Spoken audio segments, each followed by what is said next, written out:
Hello and welcome again to our reading through the Greek New Testament, and we're looking at Matthew's Gospel, and we're in chapter 6 up to verse 19, and this is still part of the Sermon on the Mount. So we begin with Me thesaurizdete humin thesaurus epitesges hopouses kaibrosus aponisde kai hopu kleptai diarususin, and we'll go to the next page in a minute. So we get an imperative, and we get cognate verb and noun here. We get our word thesaurus, in fact, a book with which is a treasure trove of words. Thesauros in Greek means a treasure, and thesaurizdo is to treasure up, to keep as treasure, and we're getting this nice combination of verb and noun here. So we translate it into English as do not hoard up treasures for you. You'd normally expect a reflexive here, but we just get a humin. So do not store up treasures for yourself, epitesges, upon the earth, hopu, where, seis, it's a funny little third declension noun. It means a moth. Kaibrosus, we get our English word bromine in chemistry comes from this. It's something which devours or eats, but here it's often rendered as rust. The ancients did not understand oxidization, and so they simply thought of things which were rusting were being eaten, and they used this word brosis. So where moth and rust, aphonise, this is that verb we had before in the Septuagint, means to destroy, literally means to make invisible, to cause to disappear. So it's often rendered here as corrupts or ruins.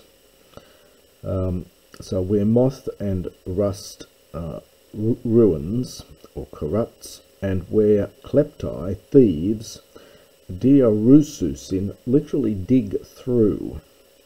Remember that houses were often made from mud brick, and burglars would get through by simply digging through the wall of the adjacent place. This was apparently you get references to this in classical Greek as well. So where thieves, it's often rendered as break into. It's literally dig, or also dig through. Kai kleptusin, and steal.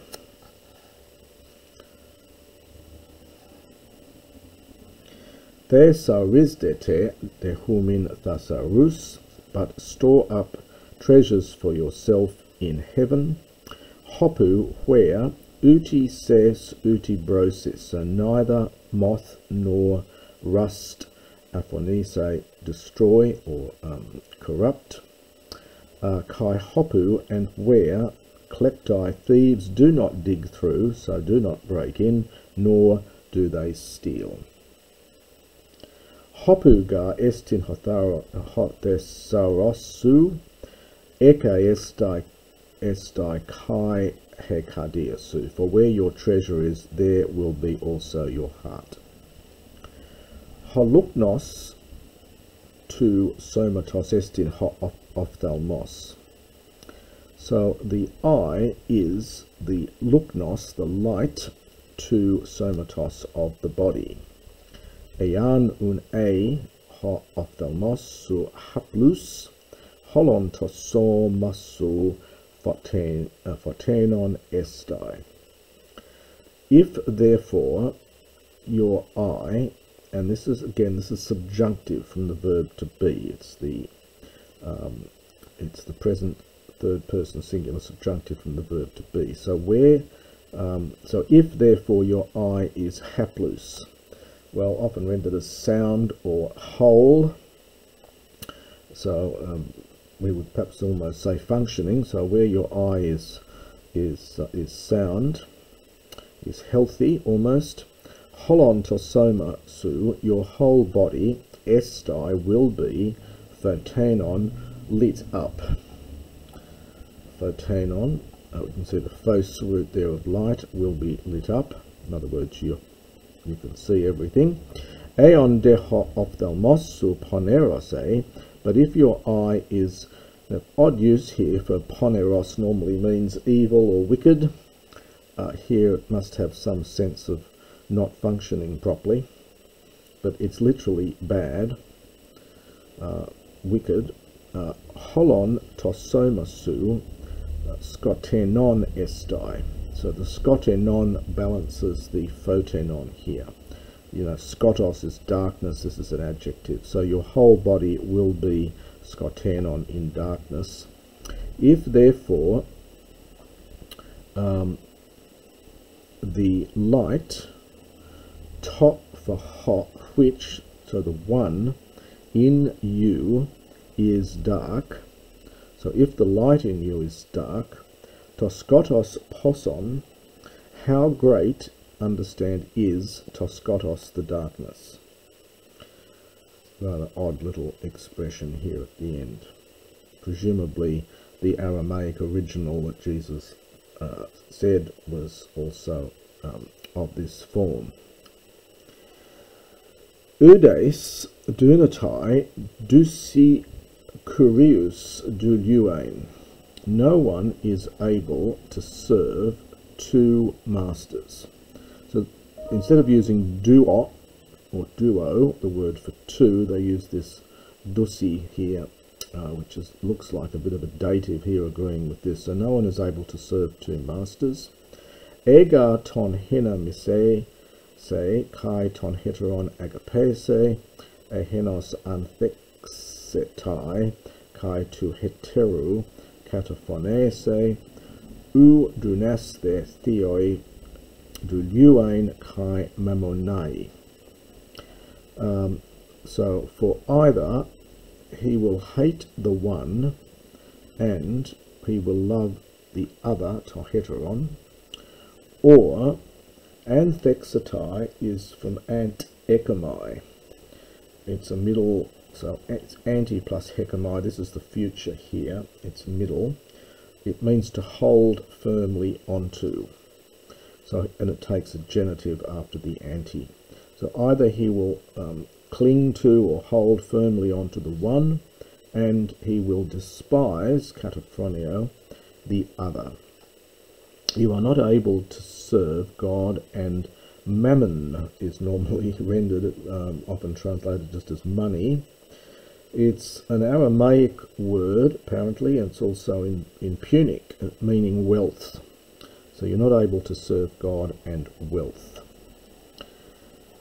Diatuto lego humin, me merimnati te psuke humon, tifagete tipiete, in brackets, medito soma ti humon ti enduceste, uki hepsuke pleon est in tes trophes, kai to soma tu endumatos. On account of this, so therefore I say to you, do not have concern for. This is from merimnao, it's a contract alpha verb. Do not have concern for your life, for your soul. Ti fagete, what you might eat. This is an air subjunctive here. From esthio, what you might eat, and then in brackets eti piete, not in the best manuscripts, or what you might drink, nor, again after this verb, nor have concern for your body, ti enduthes, that what you will put on.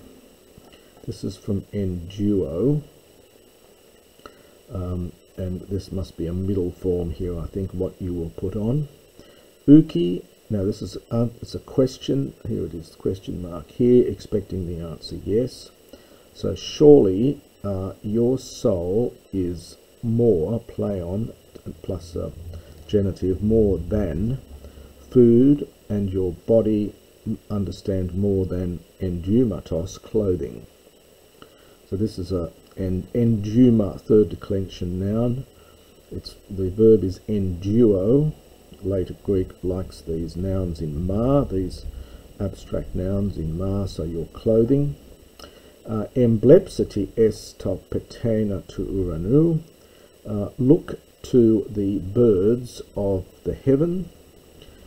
The old word ornis in classical Greek is generally replaced by ta petena. I think there's a ta orion survives in New Testament Greek, but ta petena is often used in the Gospels for the birds. It's connected with the verb petamai, I flee. So I fly, I should say. So petamai, I fly, and ta petena, the flying things, and hence the birds of the air. So consider them that sperusin, they do not sow, nor theridzusin, they do not reap, nor sun agusin, nor do they gather as apothekas. Now this is from another noun formed from apotithemi, to put away, so the places where you put things away, a storehouse or something. Here in context it's often translated as barns because it's a rural metaphor. So nor do they gather in barns, and your Father, your heavenly Father, Trephe, nourishes auta them. It's neuter plural, agreeing with ta petena that we had before. Uk humas malin diaferete auton. Diafero is to differ from. So, and it's a question. So, are you not very much, malon, different from them? So, do you not differ greatly from them? Tis de ex humon, who from among you. Merimnon is a participle from merimnao that we had before, alpha contract verb, and this is the participle. So who among you by worrying is able, prosthenai from prostithemi, to add, epitein helikianatu, ptekun hena. Now this is a slightly, again, odd phrase here. Helikia normally means your age. Normally means your age. It can mean those of your own age or just of your age, but here it must mean your height because of the context here. So no one by worrying is able to add to his height 1 cubit. But it's an odd use of helikian, as I said, which normally means one's age. Kai peri en dumatos, and regarding your clothing, why do you worry? From merimnao again. Katamathete ta krina tu agru pos auxanusin. Consider, or learn from, ta krina. Now this is nothing to do with judging. This is from the word tokrinos, the wrong eye. Tokrinon, I should say. It's a neuter second declension noun. This is the plural here. Takrina, the lilies of the field, how they grow. U kopiosin, udi nethusin. They do not labour. This is from kopiao. It's an alpha contract verb.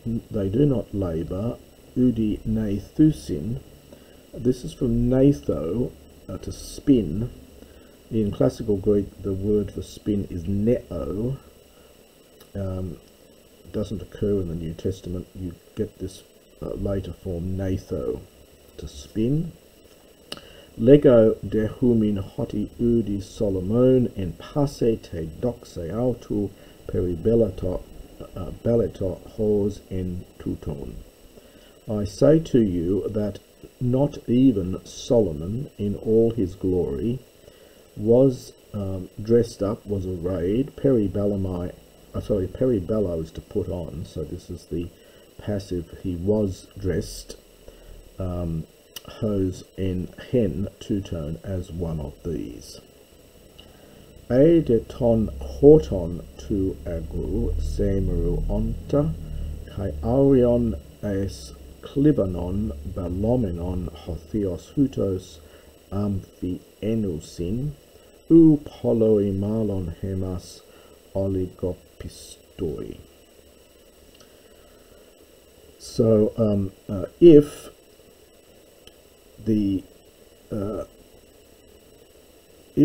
God thus clothes, this is from amphihenumi, one of these me verbs, one of the few ones that have survived into biblical Greek. It's amphi and the verb is henumi, to clothe, and I think it only occurs in a very small number of forms here in the New Testament. So if God thus clothes, and then the object of that is up here, ton horton tu agru, the grass of the field, which exists today, so being today, so existing today, kai arion, and tomorrow, is balomenon, cast as klibanon. Klibanon is an oven. The Attic form of this is kribanos, and the R and the L have been interchanged. Crib has become clib over time. It's an oven used for baking clay, in fact, this particular oven. So putting that together then, so if God thus clothes the grass of the field, which exists today and tomorrow is cast into the oven, by how much more, understand, will he clothe humas, you? So literally just by how much more you. So by how much more will he clothe you? Oligopistoi, this is a vocative here, ones of little faith, you of little faith. Me un merimnesati legontes. Again, may plus the subjunctive as a negation. So therefore, do not have concern, do not worry, saying, ti phagomen, what shall we eat, or what shall we drink? We get two hortatory subjunctives here, from estheo and pino, aorist subjunctives. And what shall we clothe ourselves in? What shall we be clothed in? This is passive here from peribalo. What we could often translate it, what shall we wear, but it's literally what shall we be clothed in. Passive. Pantagautautata ethne, for all the Gentiles, the nations, epitsetusin, seek after this, understood. So seek this. Oidenga hopata humon hooranios hoti creds dete tuton hapanton. For your heavenly Father knows that, credzete, you need all these things. Very famous verse. Tsetete de proton ten basileon to theou, and interesting, the to theou is in square brackets. So seek first the kingdom, possibly of God, and it's either his, yes, it must be his righteousness, because it can't be the kingdom's righteousness, because it would be feminine, and his righteousness, and all these things, pros tethesatai humin, will be added to you.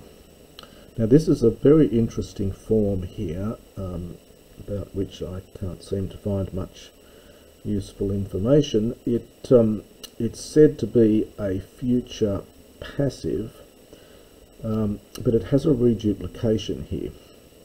So were I reading this in classical Greek, I would have immediately said that this is a future perfect, not passive, sorry, it's taken simply as a future from tithemi. With the reduplication, it looks, if it were classical Greek, one would say it was a future perfect. But there are no examples of the future perfect in biblical Greek, the one that I'm aware of, and so this is a very odd form here. Perhaps one needs to look at more commentaries on this to see if they've got anything interesting to say.